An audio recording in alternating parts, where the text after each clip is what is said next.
As always, we want to give a quick update on monkeypox, COVID, and so let's just get started with that. When it comes to our COVID cases, happiness, you can see there's been a stabilization. Statewide, that's encouraging news. But also, we're going to prepare for the fall. I did an announcement on this several weeks ago. Our fall action plan has, getting 3 million test kits into schools, which we think is critically important because every child needs to be in school this fall, and we have to keep them safe. But the experiment of education at home is in the rearview mirror. We don't want to go back to that. We need these kids in school, so we're getting test kits out to them as well.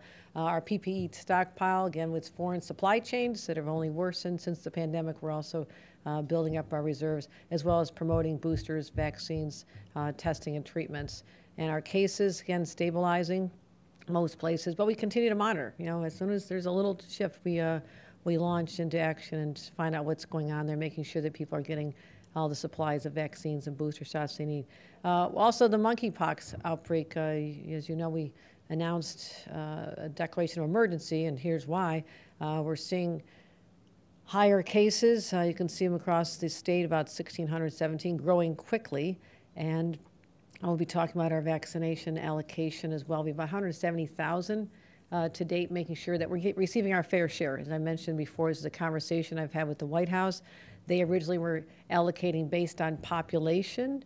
We are not the most populated state, but we are the state with the highest number of cases. So we wanted them to shift how the allocations were going, so that even though there's a limited supply globally. So we're working around the clock to do that, as well as a public education campaign to really talk about the vulnerable communities. Let's get this out there. We're not shying away from this. Dr. Mary Bassett has been doing an incredible job just speaking truth and telling people what behaviors are at risk and being really smart about this. So, but as we said before, about 1 out of 4 cases in this country are in New York State, and with a high concentration in New York City.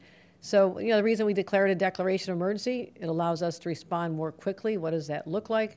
That means when we do have more of a supply of vaccines, which we're anxious to get our hands on, we can have more people allocate them other than just physicians. That allows us to have EMTs and pharmacists and others in the healthcare system, midwives, people who can help administer them. So when you get under a crunch situation, you want to have more people who are eligible to do this. We needed the declaration to do this. Also, we want the providers to send us the vaccine data information, which they weren't required to do before. So working with the White House around the clock as well, Dr. Jha, who we're in regular communication with, other federal officials. We're glad to see that the administration is stepping up. We also have Dr. Dimitri Daskalakis is from New York City. He's on the White House panel, so he is our direct point of contact to make sure we get our share. So we talked about the fact that we'd be soon getting 760,000 more doses, more vaccines. The federal government will be getting that many more, and 110,000 were coming to New York State, 80,000 of which are going to New York City. You can see our allocations thus far, our different tranches. Our last allocation we're waiting to get those out to add to the numbers in New York City as well. New York City gets them directly from the federal government, but in our phase 3, we've allocated over 16,000 statewide.